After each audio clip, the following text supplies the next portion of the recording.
Tout à fait. La lutte contre les déserts médicaux, alors j'allais dire qu'on en parle beaucoup depuis ces dernières semaines, même ces dernières années. Oui. Et depuis ce matin, eh bien, l'association UFC Que Choisir, je l'ai entre les mains, a publié son enquête Fracture sanitaire, accompagnée sur son site d'une carte interactive. Je vous conseille d'y aller. C'est très intéressant pour que chacun puisse vérifier l'accès aux soins depuis sa commune. Alors 4 professions ont été testées, les médecins généralistes, les ophtalmologistes, les gynécologues et les pédiatres.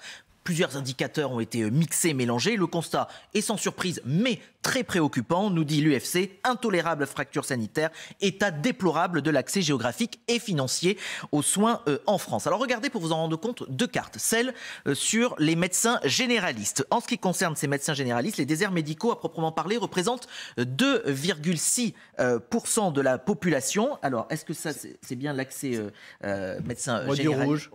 Voilà. Ah, c'est celle-là. Voilà. C'est bien ce qui me semblait. C'est pour ça. L'accès médecin généraliste, c'est celle-là. Vous voyez, il y a des zones en rouge, c'est celle où il y a vraiment des déserts médicaux, et en blanc, oui, où c'est un peu plus facile d'avoir accès à un médecin. Tout de même. Tout ce qui est rouge, il y a des problèmes de médecins. Voilà. Rouge, c'est déserts médicaux.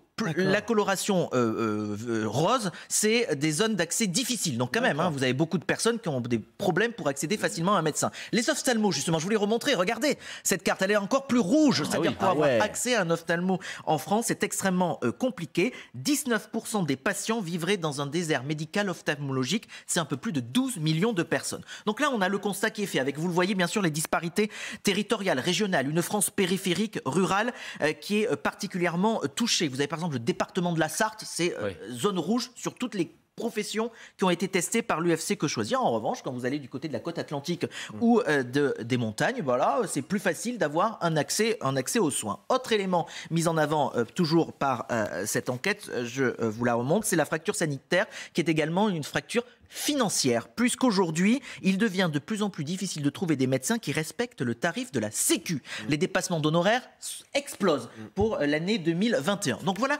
ce qui est fait par l'UFC Que Choisir. Très intéressant, c'est catastrophique. Que nous dit-on dans l'entourage du ministre? J'ai contacté ce matin du côté de chez François Braun et on m'a dit, eh bien écoutez, l'initiative de l'UFC permet de mettre en lumière le même diagnostic qui a été fait depuis longtemps par le ministre. Le diagnostic est donc fait. Maintenant, il faut trouver des solutions. C'est notamment l'objet, vous savez, du fameux CNR, le Conseil national de la refondation. Il y a un gros volet santé qui est mis en place. Il y a des investissements qui sont faits sur le court terme. On me dit c'est de l'urgence, donc des solutions d'urgence. Il y a quelques semaines, il déclarait ceci dans le journal Le Monde, le ministre de la Santé, François Braun, sur les déserts médicaux. Je veux être réaliste. On a beau avoir cassé le numerus clausus, on ne va pas avoir 5000 médecins, 20 000 infirmières en plus en un claquement de doigts. Non, dans les déserts médicaux, on va devoir faire la guerre avec les troupes qu'on a en misant sur la coopération entre les acteurs. Donc on comprend que ça va être compliqué, qu'il faut miser sur une coopération sur le terrain. Bonne chance, parce que ça ne va pas se faire non plus en un claquement de doigts. Donc il y a un côté un peu résigné, fataliste dans la situation actuelle. Alors ça ne veut pas dire que des choses n'ont pas été faites ou ne sont pas proposées. Il y a eu beaucoup de discussions aussi qui sont faites en ce moment au sein du Parlement. Il y a des leviers qui ont été actionnés et levés. Par exemple, Justin, c'est encourager les internes en médecine à aller exercer en zone reculée lors de leur 4e année de consolidation. Donc ça, c'est bien, mais il faut aussi du temps pour que tout cela se mette particulièrement en place. Surtout que la santé, les déserts médicaux, on en a beaucoup parlé dans la campagne présidentielle. En tout cas, les programmes des candidats l'abordaient.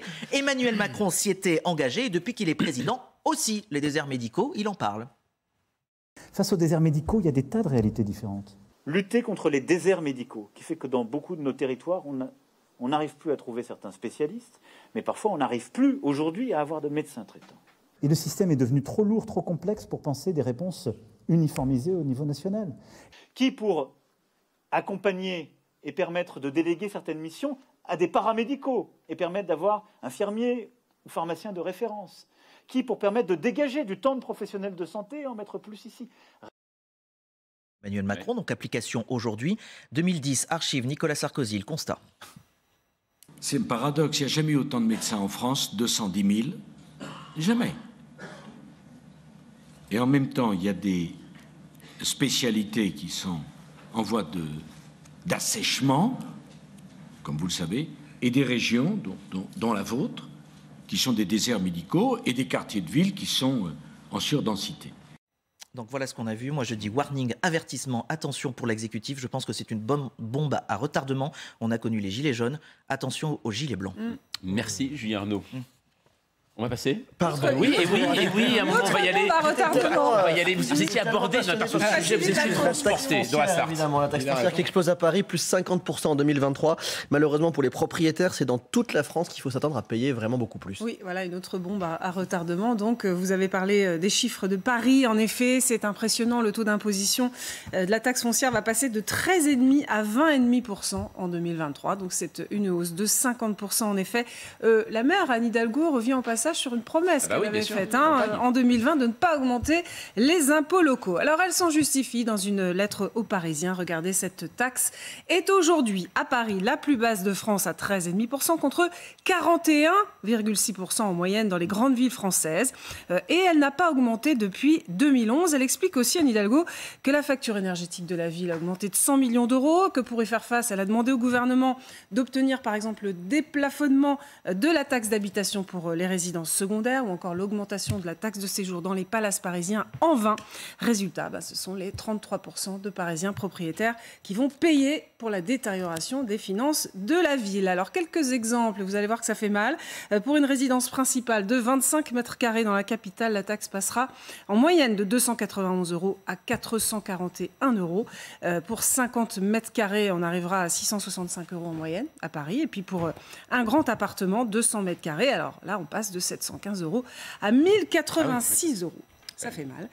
Alors, la mairie propose bien d'exonérer de cette taxe ceux qui se lanceront dans des travaux de rénovation énergétique. Ça, c'est plutôt bien. Sauf que le coût de ces travaux, il a augmenté de 30%. Donc, est-ce que c'est une bonne affaire de les réaliser en ce moment? C'est à voir.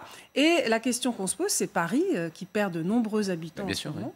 Est-ce que ça va pas en pousser certains à accélérer leur déménagement vers la périphérie? Et puis, évidemment, la question, c'est aussi, est-ce qu'on doit craindre des hausses de la taxe foncière ailleurs qu'à Paris? Eh bien, c'est la mauvaise nouvelle. Sans doute que oui, puisque avec la suppression progressive de la taxe d'habitation, de nombreux élus avaient déjà tiré la sonnette d'alarme, et ça a même déjà commencé, puisque la taxe foncière a progressé, regardez, de 4,7% entre 2021 et cette année. Dans les 200 plus grandes villes de France, c'est une année record quand même, en termes d'augmentation de cette taxe. Et regardez le top 6 des villes où ça a le plus augmenté. Alors, les Yvelines sont particulièrement mal loties. Regardez, plus 24% à Poissy. Pareil pour les Bouches-du-Rhône, Martigues et Marseille. De très fortes hausses de cette taxe. Alors, elles sont désormais détrônées par Paris, en tout cas pour 2023.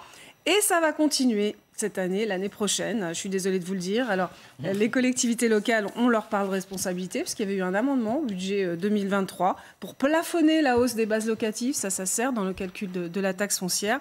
Eh bien, elles étaient contre. Pourquoi? Parce qu'elles voulaient engranger davantage de recettes. Elles ont obtenu gain de cause. Il n'y a pas de plafonnement. Résultat, la revalorisation de cette base locative, elle sera de 7% l'an prochain. Donc ça va influer sur la taxe foncière pour tout le monde, ça c'est sûr. Après, il y a des collectivités qui choisissent de répercuter et d'autres pas. Ça dépend de la politique choisie. Une fois encore, les collectivités locales, elles avaient prévenu, avec la suppression de la taxe d'habitation, qu'il faudrait bien compenser quelque part. Il manquerait 10 milliards d'euros dans les caisses. Voilà ce qu'elles avaient dit. Au départ, l'engagement de l'exécutif, c'était de compenser à l'euro près. On n'y est pas du tout. Et alors, l'alourdissement de la facture énergétique, ça a encore compliqué la donne. Ah oui, en effet, oui. Donc, ce n'est pas en effet des nouvelles très rassurantes, là, en effet, Claire. C'est très rapidement. Juste ce qui est intéressant, c'est l'aspect économique, pouvoir d'achat que montre Claire. Moi, ce qui m'a amusé, c'est l'aspect politique. Quand on voit Anne Hidalgo et en gros